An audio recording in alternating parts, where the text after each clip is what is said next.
राजनीति में कई बार पर्दे पर कुछ और दिखता है, लेकिन पर्दे के पीछे कुछ और होता है। महाराष्ट्र बीजेपी के लिए दो तारीखें ऐसी हैं जिसे भूल पाना उसके लिए बहुत मुश्किल है। एक है 23 अक्टूबर 2019, जब महाराष्ट्र विधानसभा का नतीजा आया और शिवसेना बीजेपी ने जीत हासिल की, इस गठबंधन को बहुमत मिला। दूसरी तारीख 23 नवंबर 2019 यानी ठीक एक महीने बाद की, जब देवेंद्र फडणवीस ने मुख्यमंत्री और अजीत पवार ने उप मुख्यमंत्री पद की शपथ ली। नमस्कार, बहुत बहुत स्वागत है। आप देखना शुरू कर चुके हैं राष्ट्रपथ। आपके साथ मैं हूं अर्चना सिंह। आप मेरे चैनल को सब्सक्राइब कर लीजिए, बात को ज्यादा से ज्यादा लोगों तक पहुंचाइए। आपसे गुजारिश है कि इस चैनल को बढ़ाने में अपना सहयोग दें। देवेंद्र फडणवीस की सरकार नहीं बनती तो राष्ट्रपति शासन कैसे हटता? राष्ट्रपति शासन नहीं हटता तो उद्धव सीएम कैसे बनते? ये बात कही शरद पवार, एनसीपी अध्यक्ष शरद पवार ने। इस बात को कहने के बाद उन्होंने जो 2019 में हुआ था उसके पन्नों को एक बार फिर से पलट दिया।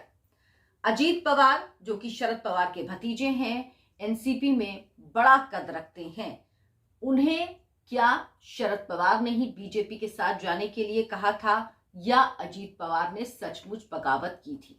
ये सारे सवाल हैं जिनके जवाब आपको इस वीडियो में मिलेगा। दरअसल जब बीजेपी शिवसेना ने जीत हासिल की और 23 अक्टूबर 2019 को नतीजे आए, उसके बाद अगले दिन ही शिवसेना पलट गई और कहा कि 2.5 साल के लिए उद्धव ठाकरे को मुख्यमंत्री बनाया जाए। बीजेपी इसके लिए बिल्कुल राजी नहीं हुई, क्योंकि पूरा चुनाव देवेंद्र फडणवीस के नाम पर उनके चेहरे पर लड़ा गया था। लगातार समझाने बुझाने बातचीत की कोशिश चलती रही, लेकिन शिवसेना टस से मस नहीं हुई। इधर अभी विधानसभा चल रही थी, 9 नवंबर तक कार्यकाल था। इस 8 नवंबर को देवेंद्र फडणवीस ने इस्तीफा दे दिया। वो चाहते थे कि अगले दिन वो मुख्यमंत्री पद की शपथ लें। बात शरद पवार से हो चुकी थी। शरद पवार मान गए थे बीजेपी के साथ आकर सरकार बनाने के लिए, और ये तय हुआ था कि देवेंद्र फडणवीस मुख्यमंत्री और अजीत पवार उप मुख्यमंत्री बनेंगे। और इसकी पूरी बातचीत शरद पवार के कहने पर अजीत पवार ही बीजेपी देवेंद्र फडणवीस के साथ कर रहे थे।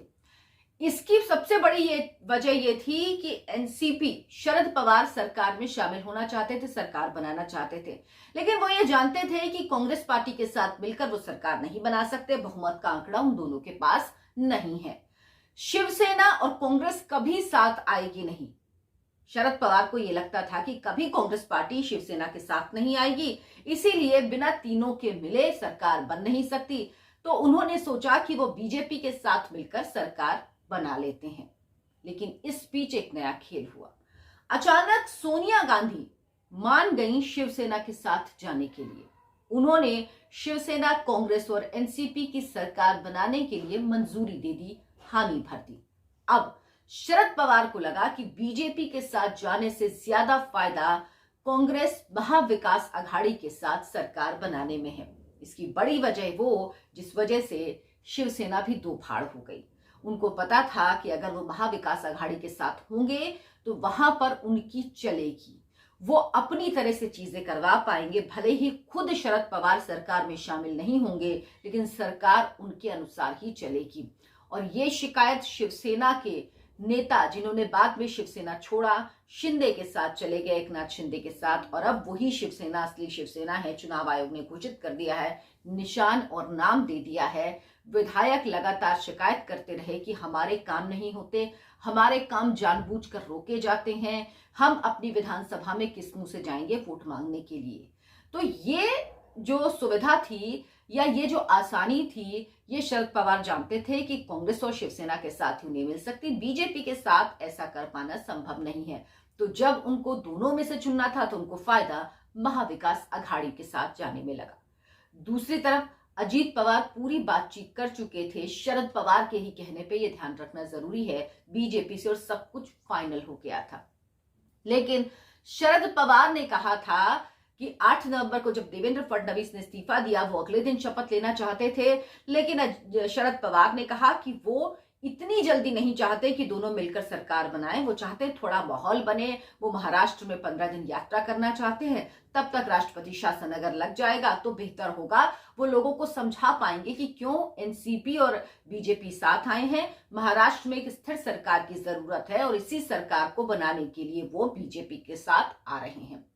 लेकिन तब तक उन्हें महाविकास आघाड़ी का ऑप्शन मिल गया। कांग्रेस पार्टी सोनिया गांधी ने हां कर दिया शिवसेना के साथ जाने के लिए।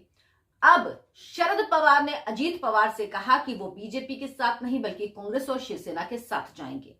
अजीत पवार इस बात के लिए राजी नहीं हुए।